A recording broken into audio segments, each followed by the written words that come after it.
Welcome, humans, to episode 1 of Dungeons and Podcasts.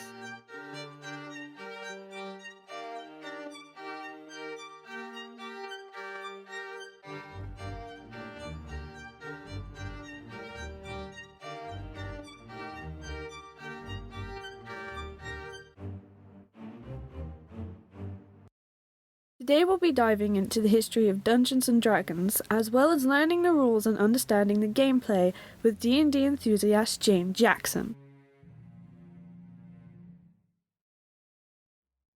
In 1969, Gary Gygax met Dave Artisan at the second Gen Con, founded by Gygax. The two became pen pals and collaborated on a game called Don't Give Up the Ship. In 1971, Gygax released Chainmail, which was basically a medieval version of Risk. However, it had features such as single-character combat and fantasy elements like Wizards and Dragons. Artisan adapted the rules of Chainmail for his own home campaign based in his fictional world of Blackmoor. Blackmoor was a mashup of Lord of the Rings, Conan the Barbarian, and the Dark Shadows TV series. Players had individual characters that explored the world of dungeons and castles. Characters would advance in levels and gain hit points. The game turned out to be rather popular, and Artisan detailed the game in a magazine called the Domesday Book. Gygax saw the article and was intrigued, so he invited Artisan over to run a demo game for him. Gygax was blown away and saw the commercial potential, so he offered to collaborate with Artisan. Gygax immediately started writing the rules for the fantasy game. Gygax and Artisan collaborated over the phone and mail, however Gygax found Artisan's notes unusable. Gygax chose to write the game himself, and many of the rules were influenced by pulp fiction books. Gygax named his new game Dungeons & Dragons. After finding no one to publish the game, Gygax founded Tactical Studies Rules, or TSR, and funded the print of the first 1,000 copies with borrowed money. Luckily for him, the game was an instant hit and sold out at Gen Con.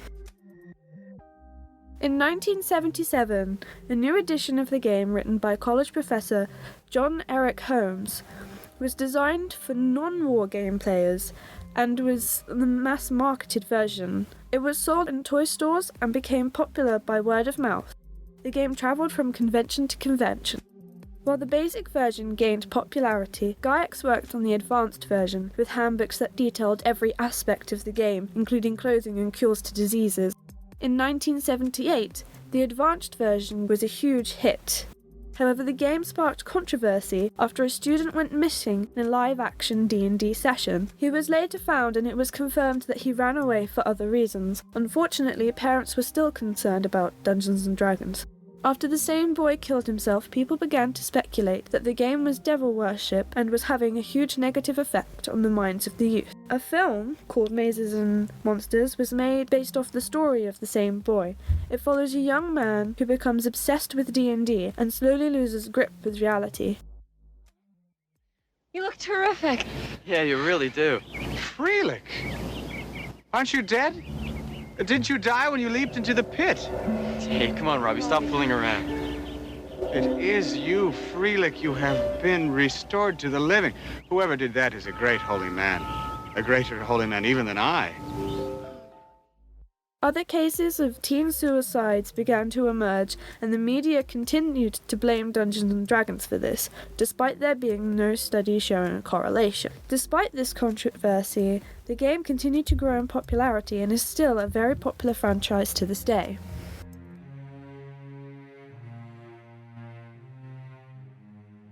Okay, so as has been introduced earlier, my name is Jane and I am the DM for this little one-shot. The one-shot we are doing today is called Odd Jobs, one of my series that I'm trying to put together, and this is Pest Control. I've got two characters here who are going to play with me.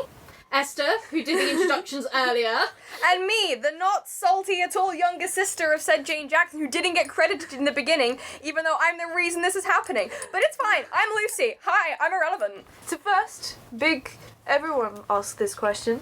What is Dungeons and Dragons? Nerd. Basically, so Dungeons and Dragons is a role game. It's a role game. It is role game. As Toilet well. roll of game. But it's a role-playing game based on dice and imagination. It was originally created by a chap called Gary Gygax, who has the best name in the world, That is a godly name. I know. The And- manliest man. and his friend Dave Arnson. I've had to write that down because These men. Oh I my know. god. They wrote it in one of their basements.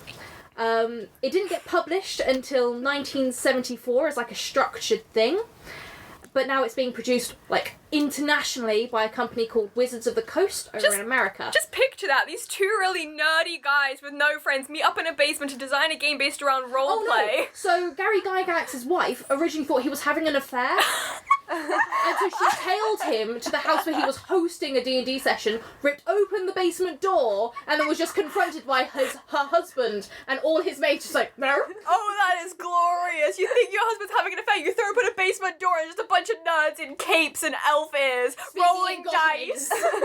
Oh my god, So I need to meet that's these like people. a super brief history of Dungeons and Dragons. Of course, it's been taken for there are 5, nearly 6 editions now. I think they're writing the 6th edition coming up soon. Short version is you roll dice and you make it up. Yeah, it's all bit of fun. It's all it is. It's a bit of fun. But a bunch of idiots rolling dice around a table in the evening. Best played when drunk, not underage. Not underage, but I can confirm because I'm overage. We are getting water wasted. You guys are babies. On hydrogen. Okay, you have any more questions, lovely? Does the game have to be fighting about dragons? Fighting Or about dragons. not? Fighting about Fighting dragons. about dragons? About fighting dragons? No, not at all. Like, not the campaign we're going to be playing today, Pest Control. It doesn't have a dragon anywhere near it. It's just called It all- Dungeons and Dragons because it was made by nerds. Well, because the original campaign was a dungeon and a dragon, and that's what the chaps Gygax and Arnson decided to name Like it. Hero Quest. Yeah.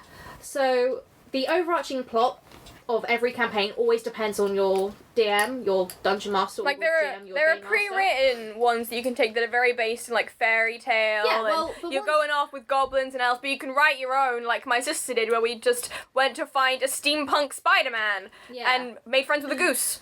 So it can be absolutely anything. It always comes down to who's DMing, who wrote it as well. Like Lucy was saying, the ones that are set and that have been produced and written by wizards, they are always quite high fantasy. They're always something along those Hobbit lines. and Lord of the Rings line. Yeah, but we've seen ones. One of our favourite other podcasts, The Adventure Zone, has done a little one shot that is a sci-fi spaghetti western. It's wonderful, and you can do absolutely anything. It all comes down to who's writing it Yeah, and who's you can playing make it. them based on like cryptids, like they did in the Adventure Zone. They have one currently based in a school. I Yeah. think. Like, listen to the Adventure Zone. It's good. Basically, It's the whole reason I like D&D. Any story you could write, you can make into a D&D game. As Jane has proven with her steampunk Spider-Man. I love my steampunk Spider-Man. And the goose. And the goose. The goose is a good boy. You've got some other questions, haven't you? We've got 2 more, and then we'll start rolling dice and start playing a little bit. Become nerds. So, is there a lot of maths or acting involved? There is no maths, there is lots of acting. I mean, you don't necessarily have to act. It's always fun if you choose to roleplay. You don't have to be good at No, acting. God no. I'm a terrible actor. I can't act to save my life. That's why I always play bards, because they just tell stories. I got an A-star in acting, and I will stop talking there. Okay, but there is quite a bit of maths involved. When you first make up your characters, you kind of look at all the numbers and you're like, ah! And that's where all the complicated maths is, was all the rolling and finding the right places. Actually playing the game, the only maths you have to really do is keeping track of your hit points, keep track of your money, and see if your attacks or your attempts at certain things There's no real- actually hit. there's no not- complicated The maths only to it. real math you have to do is adding and subtracting proficiency bonuses Yeah. from your rolls. You Which don't we will have get to while we're playing. You don't have to do much. But someone like me, I'm dyscalculic, so I can't do maths off the top of my head Jane anyway. is special. Maths is not my friend. But all the information you need is on your sheet, so you don't need to retain much. It should just be an exam in D&D. We'd all pass. It'd be great. We would. Last question, and then we'll start. And how long does the game take to play? Well, the first one we did took about 3 months. Yeah. And I was in another country for some of that. And Jane wrote a campaign to be a one-shot, which took 3 days. Yeah. Um, It's a case of how long is a piece of string. Like, the one I've written for us today is estimated to be about an hour long, but Estimated. estimated. It's meant to be about an hour long, but it all depends on what happens during the session. Yeah, it's all based on roleplay. Like, my sister wrote her campaign, and, you know, you describe the setting, and then you could go along the obvious plot of storyline, the bright glowing door where you are clearly supposed to go, big old signs from God saying go this way, and you can just go, that tiny hole over there in the corner that is clearly just there for scenery purposes, I'm gonna go in that hole, and you're gonna have to make something up on the spot, DM. I did that, and we ended up with flying underpants. Like, you can derail a campaign so quickly and so easily. It's all based on how smart you are. Well, it's all based on what the players want to do. As the dungeon master, as the game master, depends on how you want to say it. It's my job to make sure you guys have a fun story to play. Like, that's what my role in this setting is. Don't write a story guys- just in someone's bedroom. You never write a Dungeons and Dragons campaign to be a set of rails to linearly take your characters along. It's always your players might decide to go through a door that you didn't even think would ever be opened, and that's where most of the campaign happens then. It's thinking on the spot, and so the campaign can take however long it is. We're going to try and keep this to an hour for you, but no promises, you might have to do some editing. Like Jane described to us, there are some chests in this room, but you can go and do this thing that is clearly more important. Let's open the chest. Flying underpants. Because I wasn't Alrighty. expecting to open the chest, and so I had to make something up. And my idea was either, if it's going to be an actual monster, I'm going to have to look it up in the book, or I can just make something up. Flying With flying underpants. underpants. I just started floating on a chest in a sea of wine. It was great. It was a good time. So, do you have any other questions you want to go through before we start? Anything off the top of your head? No, I think we should just play. We're just going to play and then we're going to see how we go. Alright? Let's get dice rolling. Are we set for some D&D? Well, we're sat on the floor of my living room. Yeah. So. Just for the sake of the recording, you're going to hear a lot of dice rattling because you're sat on my table. So, Get used to that sound. welcome everyone to the campaign that is Odd Jobs Pest Control. There is nothing more satisfying than an adventure well fought. Well, maybe one thing. Spending the spoils of that adventure in the local inn. The Good Lady Inn has been echoing with the sounds of revelry and merriment since and when you both arrived. With the setting sun warming your backs, and you had entered to a cheer that now feels ingrained into the woodwork. Through the window beside your table, now only the moon remains. Albert Scheinstein, the innkeeper, stands behind the bar, twisting a cloth in a tankard he is holding. His daughter, the fair Bethany, furrows her brow as she tallies up the takings of that night with a crank-handled till, jotting down a mess of numbers and figures as she goes. The old oak table you two set up camp at rattles as you throw yourselves around in your drunkenness. Just as a note, both the characters are of age, just because the players aren't. Bottles and tankards roll around your feet like befuddled mice in a storm. Just so that you two know, you must take disadvantage with every intelligence-based, wisdom-based, dexterity-based, and constitution-based move until the effect of the alcohol wears off. What has happened to make you two so pleased with yourself? And do you want to tell us who you are? We just got back from fighting a dancing sewer clown. Yep. That's what we were doing. It's a good time. Esther has the best name, so she can go last. I am Eloror Stokar, powerful name. I'm elf and a druid, and I like myself. Essentially. You were the magic-based. Yeah, I'm the magic-based one because there's only two of us here, so normally we'd have a healer as well, but we're lonely and have no friends. So Me, and one of us has to DM. yeah, so I'm the elf. I'm the pretty elf boy, girl, special child. And I promise you that by the end of this campaign, Bethany will be my girlfriend. Oh god, okay. I heard fair maiden and went, got my eyes set. That's my goal. Okay. Okay. Who else is at this table? Me. I am Rot the Manslayer, a feminist orc, Caveman. caveman, Cave woman.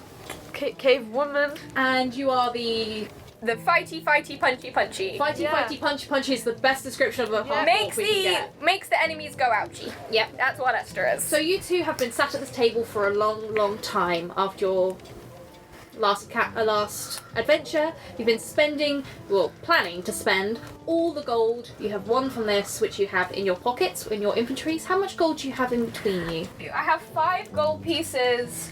I have 4 gems, 31 silver pieces, and 56 copper pieces. How much money do you have, sweetheart? I've got 4 gems. And your money is in the little pockets down the side there. So the character sheets you can all find online or This is your in the back gold, of silver, and a copper. Oh yeah. Icon. player's handbook. Where? They're pretty Lost simple it. to read once you get used to them, though you do have to like go over them a couple of times before you're completely familiar with how it's laid out. Yeah. Because So it looks really now- complicated when you look at it, because there's loads of boxes and numbers, and then you look at it and you go, oh, this is just nerd language, this Yeah, is fine. and once you understand nerd language, it's fine. Yeah, we've been Where? I've speaking lost nerd. it already. Oh my god, look. Here, you have 13 gold pieces, Thank you. 56 silver pieces, and 25 copper pieces. You're Okay. welcome. So that's how I got much it. money we've established we have here. Almighty. You just knocked the microphone. Oh, did I? Sorry. Okay. So, how did this battle with this sewer-dwelling clown play out for you two? How did it go, manslayer feminist? Pretty good, pretty good. We killed it, we think. It's dead. We think. Yeah, Potentially. we smashed it with affection, and it now You has- smooched it to death? We smooched it. Yeah, I made out with a killer clown in the sewer. It was great. I had a good time. Okay. Yeah. Well, as you finish off your anecdote, you guys become aware of a presence standing next to you. He's back. Bethany is standing by your table with a polite smile and a scrap of paper in her hand. Pardon me, heroes, but we're closing now. I have your bill here. If we can have it in whole coins, it would be muchly appreciated. She lays the scrap down and continues to smile expectantly at you both. Do you want to know? No. What are you guys going to do? Well, Bethany, you going my way? I'm hopefully going home after this. Can I go in the direction of your house? Hero, I don't believe you are from this area. Your home is not in the same direction as my home. I live in a tree. My father is watching. I'm really drunk. Okay. Wouldn't it be helpful if you guys looked at the scrap of paper to see how much was on it first? That would be useful. We are both illiterate. How much do we? We're drunk, remember? How much is the money that we need to How give much? Pretty Lady? Your total for this night of revelry Oh dear. is 150 gold pieces. So I'd say- I would like it in whole gold pieces. Excuse me, Bethany. Give me a second to talk to my feminist right Oh, here. yes, of course. I'll go to my father behind the bar. Just come up when you're ready to pay. Cool. See you, pretty face. Oh, we're really broke. So we are very peasant. I say we crash through a window and run. Alright then, fair enough. So how are you going to do that? Well, we're both really drunk, so we'll probably roll really badly. Yeah, because you are on disadvantage. I say that as the elf, by the way. Yeah. She carries her dice with her, makes all her decisions based on dice, because she is a true D&D player. Yes, that's how life works. That is absolutely how life works. Nearly out of water already. Just so hydrated. I am. How's about we go and talk to Bethany and see if she lets us go for free because we're heroes and saved her house from a killer clown. Sure. Let's go do that. Because we're drunk. You need to get some Okay. roleplay into here. Yeah. Just relax. Everything's fine. So we So- majestically and drunkenly saunter over to Okay, and Bethany. as you walk across the old wood floors, chairs and stuff scuff out the way as you bash into them in your unsteady manner. You come up to the nice redwood bar. Bethany stood behind the till, smiling at you still, slightly concerned now. And her father, Albert, is still cleaning up behind the bar. Hi. Hello, heroes. Are you ready to pay? So, like, we just saved the world from Death Clown Man. And Wow, I was here for that. we are very stupid and don't have any money left. So, like, You can't pay your bill. no. Well, that's the problem. You see, we can't just not have people pay. Like, why though? We're special. With that, what do you think that is on your sheet? Ugh, for What God's sake. skill is that? That's persuasion. You're gonna try persuading Beth. That's not wisdom. That's charisma. So I don't have a disadvantage Let for that. me read. No, charisma was not on disadvantage. And I have proficiency. So, Okay. I've forgotten what to roll. I'm really stupid. I It- rolled it's a- D20. It's a D20. I'm actually The drunk in skills. real life. No, you're not. We're well hydrated. 16 plus 1 plus 2. I think that's 19. 19 is a really good roll. That's plus my Bonus. little bonus and my proficiency bonus. Because Lucy's elf is really good at this. I'm just special all the time. Bethany looks confused and slightly concerned and very much not sure what to do with this information. She goes, I understand. You guys are heroes after all. Just let me run this past my father. He is the owner here after all. She turns away before you can say anything else. So this guy's gonna come out and he's gonna be like 6'7" and beefy as hell. I suggest we run. This silent feminist Okay. orc has just She's done having a chat with nothing. her dad right now, so she can't hear anything you guys are saying. Grr. Grr. Grr, says the half-orc. Half-orcs have more language than just grr. I think you're the one who can speak the most Do I even languages. speak orc? No, but you both speak common. We both speak common, that's fine then. Because so does Bethany and Alf. We just come up to you and start speaking in gibberish. Yes, we speak drunk here as well. This is an inn after all. So, half-orc, what are you going to be doing while we're waiting for Bethany to come back? Figuring out how to use her larynx, apparently. I don't know. I'm being drunk. Bethany comes back. She is now stood in front of you behind the till again, and behind her is her father, Albert. Now, Albert Scheinstein is a big man. He is greying, so not at the prime of his life anymore, but he has not lost a single muscle with age.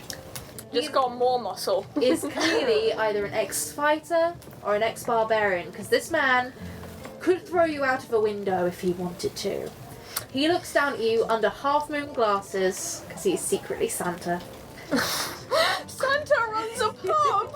Santa Because I runs just a realised pub! how, I accidentally made him like a buff Santa. Oh my so- god, Santa runs a pub! That's how he makes all his money to buy all those presents. Yeah. He runs a pub. And he looks down at you with a very disapproving expression.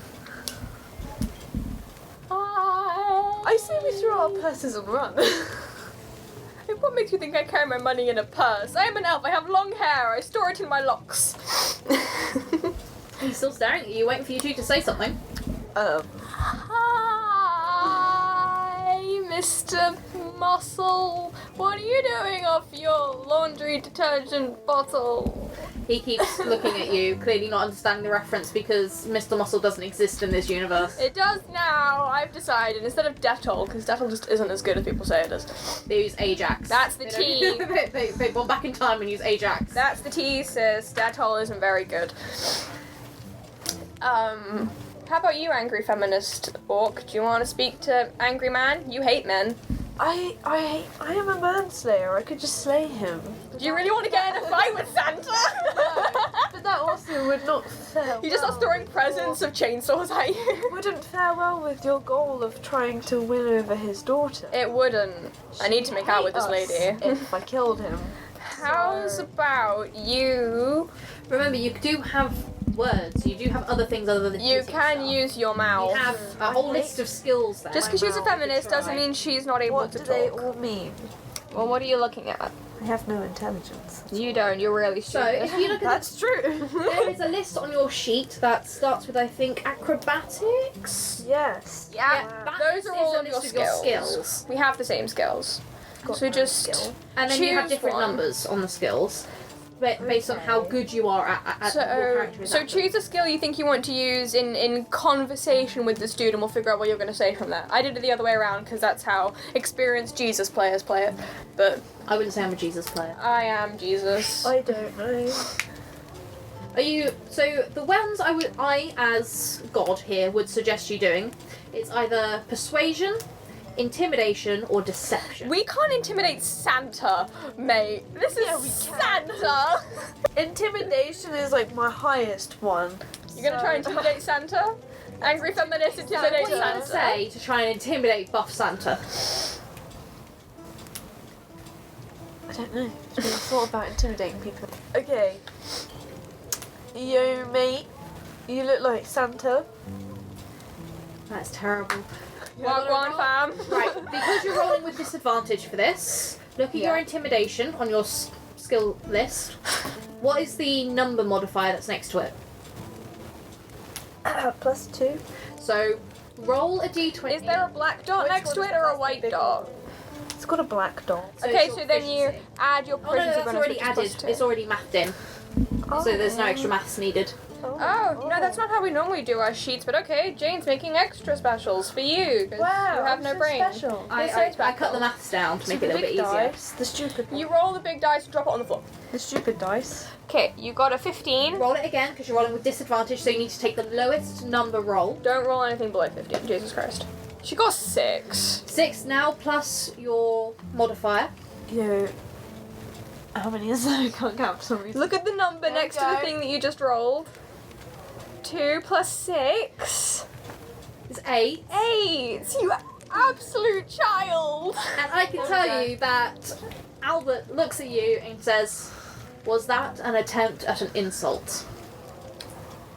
No, it was not! Don't you want to look like Santa? I want to look like Santa. Santa's so cool. Santa's Listen, the you best drunkards. thing. My daughter's already given me an update on what's going on here. And I get it. Big shot heroes, don't have the coin. Think you can get a free drink off me. Absolutely, yeah. Totally, mate. Sora's. I suggest you be nice in my pub. Cool. But listen here. We really have to close up shop now. The town guard will be out the door if we don't have the lights out by a certain time. So, how about this? You two, big shot heroes, do a little job for me, and we'll forget all about this, alright? So, mate, how about, like, instead of embarrassing our beauteous names as lowly retail workers, we could instead not do that. Well, you see, I didn't say anything about retail. Didn't tell you I was selling stuff. It's just a little odd job for me. We'll wipe away this debt of yours. Well, I'm not touching any spiders. I just fought a deadly clown, but I am not touching spiders. I am a prissy princess. I shall not touch them. Well, I don't know what's going on out there, but it's just a little odd job. So he's gonna ask us to, like, murder someone. We become hitmen. Say something feminism. Well, I am a woman, so no. Isn't that whole feminist malarkey meant to be about equality? I'm asking you two to do a job for me here, so I'll wipe away your debt. Not trying to get you to do it because you're women. Just a little odd job for me, and then we can shut up shop, and you two can scurry off home to wherever it is you heroes go to. So, is that you two agreeing to this? Alright. Reluctantly Sure. and drunkenly. Also, why are you asking two really drunk idiots to do jobs for you? That could not go worse for you. This is just how Albert's decided he's gonna try and... It's like these two drunk idiots who clearly can't put one foot in front of the other should definitely go and do physical jobs around my pub that is my life and blood. That sounds like a great idea. Yeah. Yeah? Perfect. You're gonna do it? Yeah. Good, good. Next time we have to do the jobs well. Bethany waves at you guys as she scurries off around the back. She's got some more cleaning to do. Now you two, we've been having some pest problems in the beer garden. If you utter the word spiders, I shall yeet I myself haven't out been a able to window. open it up for customers for weeks. I need you two to clear it out. I'm not particular about how you do it, but I just need it cleared out. Just don't touch the pub. Alright, mate. Okay. Okay? Albert Sure. then ushers you guys behind the bar. Please stop rattling that. Nope. Please. Albert then ushers you behind the bar and out through a back door. that leads out into a beer garden. Brilliant white moonlight fills the beer garden of the Good Lady Inn. The flower beds are speckled with hints of colour as its formal floral residents peek through the weeds that sprawl across the pathways. Through the tangle of wild, flourishing growth, several wooden picnic tables are scattered around the seating area, and from them you can hear a glottal laughing. Gathered around the central table are 3 goblins, giggling as they throw large clots of earth at each other from the flower beds. Sat with their backs to the rabble are 2 imps, who appear wrapped in deep conversation, and between them